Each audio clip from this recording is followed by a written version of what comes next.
Hi, this is Chris from the Project Management Guide. In this video, we're going to talk about how to set your project goals and objectives.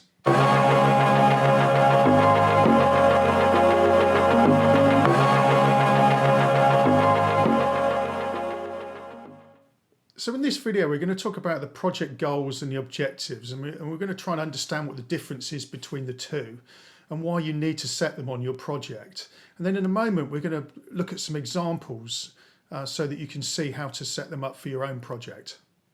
So defining your project goals is the first step to defining what success looks like for your project. So typically the project goals are quite high level. So it's normally a paragraph or a few bullet points, and it summarises the project aims at quite a high level. And you need to get those agreed with your project sponsor or your customer, and then you need to write them down in the project plan document.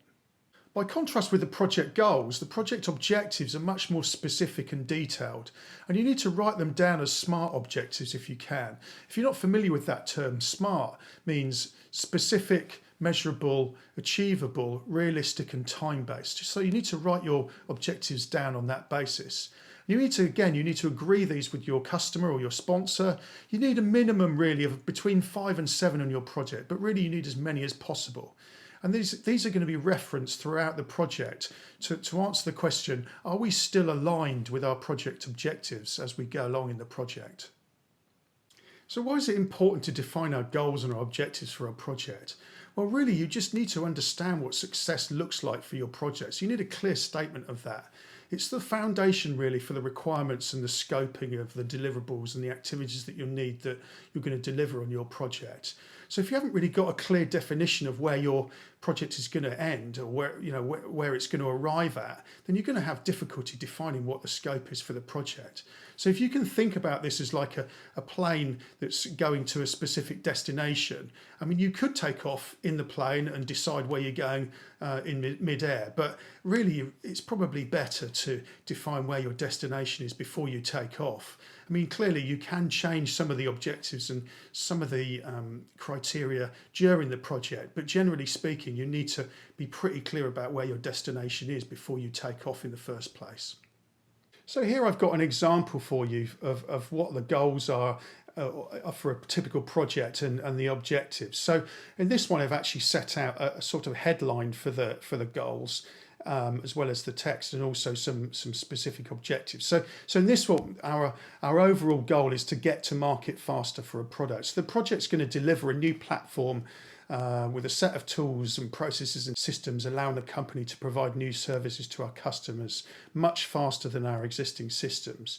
So on the right, you can see here that we've got a lot more specific about what we're actually delivering. So we're going to provide a services platform and a set of tools and processes to run that platform.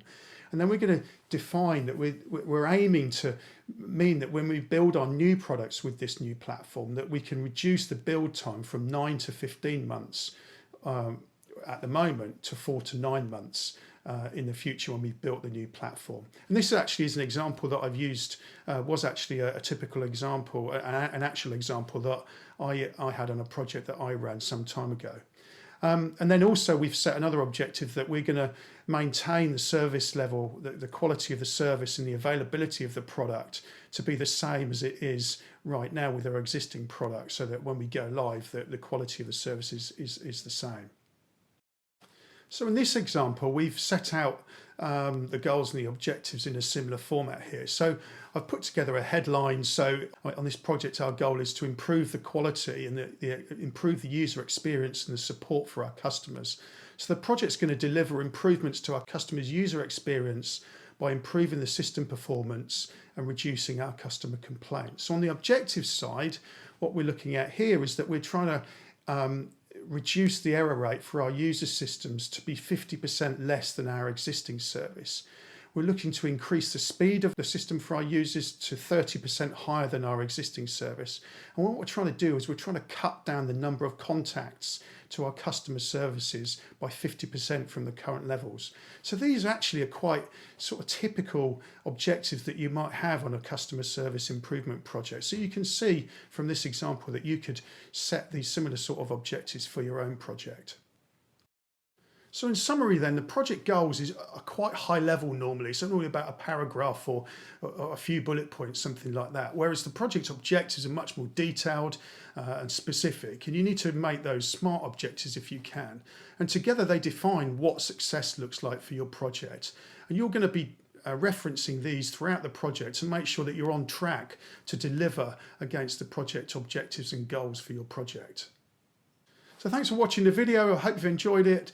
Please subscribe if you haven't already and click on the bell. Please leave a comment. I'd love to hear about how you're getting on with defining your project goals and your objectives. If you want to find out more information, you can find us at theprojectmanagementguide.com, and I look forward to seeing you in the next video.